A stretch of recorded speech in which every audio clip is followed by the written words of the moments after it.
अस्सलामुअलैकुम फ्रेंड्स, आप मेरे चैनल पर पहली बार आए हैं तो प्लीज़ मेरे चैनल को ज़्यादा से ज़्यादा सब्सक्राइब कीजिए, लाइक शेयर और कमेंट कीजिए और मेरी हौसला अफजाई कीजिए। सालों पहले माधोपुर और श्यामपुर के जंगल तक भूत प्रेत की कहानियाँ फैली हुई थी। पास के गांव के लोग इन्हीं जंगलों में अपने जानवर चराते थे, लेकिन भूत के डर से शाम होने से पहले लौट जाते थे। एक दिन राजीव भी उसी जंगल में अपनी बकरियों के लिए घास लेने के लिए गया था। अक्सर काम से जी चुराने वाला राजीव मजबूरी में जंगल आया था, इसलिए उसका मन लकड़ी का घास काटने का बिल्कुल भी नहीं था।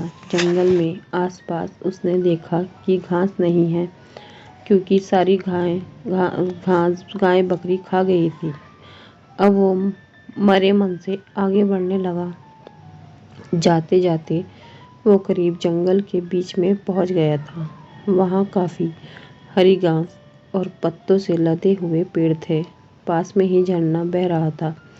ये सब देखकर राजीव को आलस आ गया। उसने सोचा कि कुछ देर पत्थरों पर बैठकर आराम कर लेता हूँ। लेटते ही राजीव गहरी नींद में चला गया और सपने देखने लगा। सपने में ही राजीव जंगल का रास्ता भूल गया था और उसने एक अजीब से आदमी को भी देखा।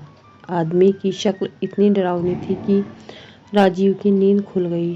डरा हुआ राजीव एकदम उठा और बकरियों के लिए घास काटने लगा। भले ही वो घास काट रहा था, लेकिन उसके जहन से अपने सपने वाले उस डरावने इंसान की शक्ल जा ही नहीं रही थी। वो मन ही मन बहुत डर रहा था। राजीव घास जल्दी जल्दी काट रहा था, क्योंकि सूरज लगभग ढलने ही वाला था। उसने कुछ देर बाद 2 लोगों की आवाज़ सुनी। वो दौड़ता हुआ उस आवाज़ की तरफ बढ़ने लगा। उनके पास पहुंचकर राजीव कहने लगा, मुझे मेरे गांव जाने का रास्ता बता दीजिए। उसकी बात सुनते ही वो दोनों वहां से गायब हो गए। उन्हें एकदम से गायब होता देख राजीव बेहोश हो गया। कुछ देर बाद जब राजीव को होश आया तो उसने अपने सामने वही सपने वाला डरावनी आदमी देखा। उसकी लाल आंखें बड़ी बड़ी थी और दांत बाहर को निकले हुए थे। किसी तरह से खुद को संभाल कर राजीव वहां से पागलों की तरह दौड़ने लगा। उसी वक्त एक भालू उससे टकरा गया। उसने ऐसा झपटा मारा राजीव पर कि वो नीचे गिर गया। तभी भालू भी आदमी की शक्ल में आ गया। वो भी अजीब और डरावना था। हाथ टेढ़े मेढ़े, होठ फटे हुए और पैर उल्टे थे। बहुत ही भयानक लग रहा था। इधर जंगल में फंसे राजीव को कुछ समझ नहीं आ रहा था कि उसके साथ क्या हो रहा है। उधर उसके घर वाले परेशान हो रहे थे। रात के 10 बज चुके थे, लेकिन राजीव घर नहीं लौटा था। उसका भाई उसे ढूंढने के लिए जंगल की तरफ निकल गया। राजीव का भाई एक पैर से ठीक से चल नहीं पाता था, इसलिए मदद के लिए उसके माता पिता के साथ ही गांव के कुछ लोग भी निकल पड़े। जंगल पहुंचने के बाद सबने राजीव के भाई और माँ को जंगल के बाहर के हिस्से में रुकने के लिए कहा और खुद टॉर्च और कुछ हथियार लेकर अंदर चले गए। करीब 3 से 4 घंटे तक सबने जंगल के चारों ओर उसे ढूंढा, लेकिन वो कहीं नहीं मिला। बस अब जंगल का अंदरूनी हिस्सा, घना हिस्सा ही बचा था। रात के 4 बज रहे थे, इसलिए सबने सुबह होने का इंतज़ार करने का फैसला लिया और कुछ देर जंगल में ही बैठ गए। सुबह होते ही सब आगे बढ़े और राजीव की तलाश शुरू की, लेकिन वो कहीं भी नहीं मिला। थक हार कर सब अपने अपने घर लौट आए। राजीव किसी एक कोने में भूख प्यास से तड़पता हुआ पड़ा था। उसे इतना भी होश नहीं था कि वो कहाँ है। राजीव का परिवार भी 3 दिन से उसकी याद में परेशान था। राजीव के मन में हुआ कि वो पक्का कहीं मुसीबत में ही होगा। अब मुझे भगवान को याद करना चाहिए। उसने तुरंत नीम के पेड़ के नीचे गड्ढा खोदना शुरू कर दिया।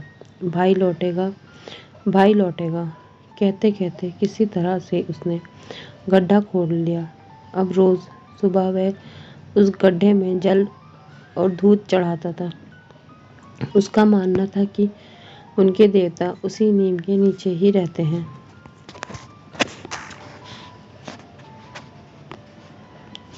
वो रोज सुबह उसी पेड़ के पास बैठ जाता और उसे कोई भी उठाने के लिए आता तो उसे धक्का मार देता था। नीम के पेड़ के नीचे बैठकर राजीव का भाई बस यही कहता था कि मेरा भाई आएगा, उसे मेरे भगवान लेकर आएंगे। राजीव के ना मिलने और उसके बड़े भाई की ऐसी हालत देखकर गांव वालों ने एक भगत को बुलाया।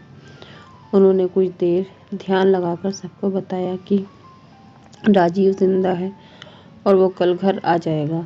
उसकी मदद करने के लिए खुद भगवान जा रहे थे। कुछ दिन बाद राजीव किसी की साइकिल में बैठकर घर सही सलामत लौटकर आ गया। उसका शरीर इतना कमज़ोर था कि उसे अस्पताल में भर्ती करना पड़ा। करीब 3 दिन बाद उसकी तबीयत ठीक हो गई। अब राजीव के भाई ने पूछा कि तुम्हें क्या हुआ था और किस तरह से तुम बचे। राजीव ने बताया कि उसे जंगल में भूतों ने घेर रखा हुआ था। वो ऐसे खतरनाक दिखते थे कि याद करते ही डर लगता है। आवाज़ें भी अजीब अजीब सी निकाल कर मेरे चारों तरफ नाचते रहते थे। मुझे लगता था कि मैं कभी बच नहीं पाऊंगा उन भूतों से, लेकिन भगवान से खुद को बचाने की मिन्नतें भी करता था। तभी ऐसा लगा मानो भगवान ने उसकी पुकार सुन ली हो। उस दिन घोड़े की पैरों की आहट और उसके हिनहिनाने की आवाज़ आई। सभी भूत ये सुनकर शांत हो गए। घोड़े पर एक आदमी भी सवार था। उसके हाथों में तलवार थी। उसे देखते ही सारे भूत भागने लगे। वो अपनी तलवार से एक एक को मारते हुए आगे बढ़ रहे थे। फिर उस घुड़सवार ने मेरी तरफ देखते हुए कहा कि मैं तुम्हारे लिए ही आया हूँ। अब किसी तरह की चिंता मत करना। सुबह होते ही तुम्हें कोई ना कोई लेने आ जाएगा। अभी तुम आराम करो। राजीव ने आगे कहा कि उनकी इतनी सी बात से ही दिल को सुकून मिल गया। वहाँ से सारे भूत भी भाग चुके थे, इसलिए मैं बिना किसी डर के सो गया। सुबह जैसे ही मेरी आँख खुली तो वो वहाँ साइकिल वाला इंसान था। उसने मेरी तरफ हाथ बढ़ाकर कहा कि तुम्हारा घर कहाँ है, बता दो, मैं तुम्हें वहाँ पहुँचा दूँगा। उसके बाद वो मुझे घर ले आया। भगवान पर, ऊपर वाले पर अटल विश्वास हो तो वो भक्त की मदद करने के लिए किसी न किसी रूप में ज़रूर आते हैं। फ्रेंड्स, आपको मेरी कहानी कैसी लगी प्लीज़ कमेंट में बताइए।